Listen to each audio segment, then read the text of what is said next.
की बात कर रही हूँ। विरोधी सवाल पूछेंगे कि नहीं पूछेंगे? कन्हैया दिल पर हाथ रख कर अरे मैं आपका नाम भी 3 बार विरोधी कौन सा जो है मोदी जी हमारा घर का दीवार का ईंटा छुड़ा के ले गए हैं कि विरोधी होंगे हमारे?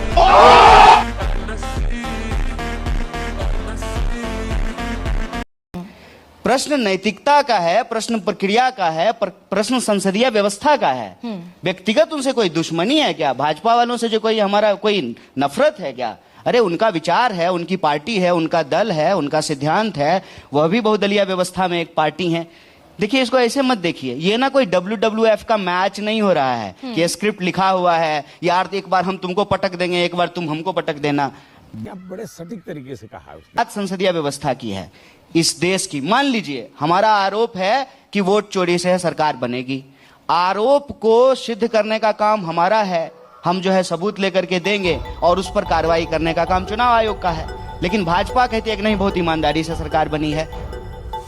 मान लेते हैं कि भाजपा कहती है ईमानदारी से सरकार बनी है, तो तीसरी बार उन्होंने सरकार बनाई है, 3 बार इस देश की जनता ने उनको बहुमत दिया है। और वादा जो है मोदी जी का, वो हम तो नहीं लिख करके दिए थे, वो खुद ही बोलते होंगे जब वो कहते थे कि हर व्यक्ति के खाते में 15 लाख रुपया आएगा। आया नहीं। हर साल 2 करोड़ नौकरी मिलेगी, मिली नहीं। आज तक सबको पक्का मकान मिलेगा, मिला नहीं। किसानों की फसल जो है, उनकी आमदनी जो है वो दुगनी होगी, हुई। महिलाओं पे अत्याचार रुका। क्या इस देश में आत्महत्याएं कम हुई? क्या इस देश का कर्जा कम हुआ?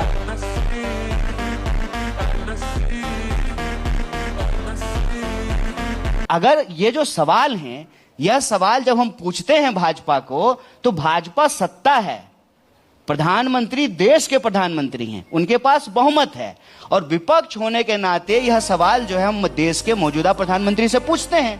मौजूदा प्रधानमंत्री के लिए आप लोग ऐसा बैटिंग करते हैं कि हम लोगों को ऐसा लगता है कि नेहरू जी के नाम पे हम लोग सत्ता चला रहे हैं और मोदी जी जो है विपक्ष हैं। उनके तरफ से आप लोग सवाल पूछना शुरू कर देते हैं कि बताइए नेहरू जी के टाइम पे क्या हुआ था, बताइए पटेल जी के टाइम पे क्या हुआ था, बताइए लालू जी के टाइम पे। अजीब बात है, जो है एनडीए की है, बिहार में 20 साल से एनडीए की सरकार है, देश में जो है 11 साल से जो है एनडीए की सरकार है। देश के ज्यादातर राज्यों में जो है भाजपा की सरकार है।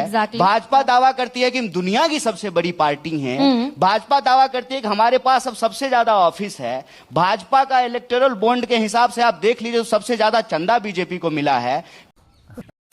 बिहार पर थोड़े से सवालों का जवाब दीजिए। तेजस्वी यादव से कांग्रेस को कोई दिक्कत है कन्हैया, या all in comfortable situation? Congress का व्यक्ति आपको ये बात कहा है? ना, मैं इसलिए पूछ रही हूँ कि तेजस्वी यादव ने राहुल गांधी को प्रधानमंत्री तक बनाने की हुंकार भर दी।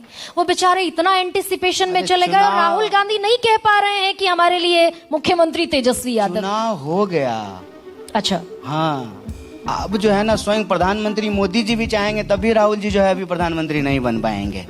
प्रक्रिया होती है, ठीक है। और इस दफा कांग्रेस कमजोर कड़ी रहेगी। 70 में से 19 सीटें 2020 में आप लोग जीते। इस दफा कांग्रेस इससे बेहतर करेगी? कितना देर बतियाए हैं? 45 मिनट होने को है ना? बता दीजिए। अभी तक आपको लगा कि कमजोर कड़ी है? बता दीजिए। देख रहा है विनोद।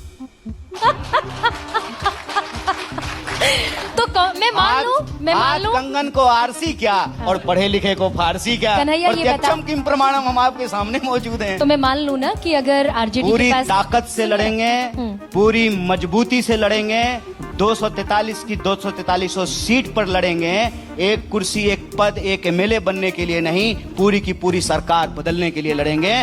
वोट चोरों को हराएंगे, क्योंकि जो सरकार वोट चोरी से बनती है वो जमीन चोरी करती है, पेपर लीक करवाती है, डिग्री चोरी करती है। डिग्री चोर है ये लोग। कन्हैया, बिहार को सत्ता से हटाएंगे और बिहार को पलायन से मुक्ति करा करके नौकरी दिलवाएंगे, रोजगार दिलवाएंगे।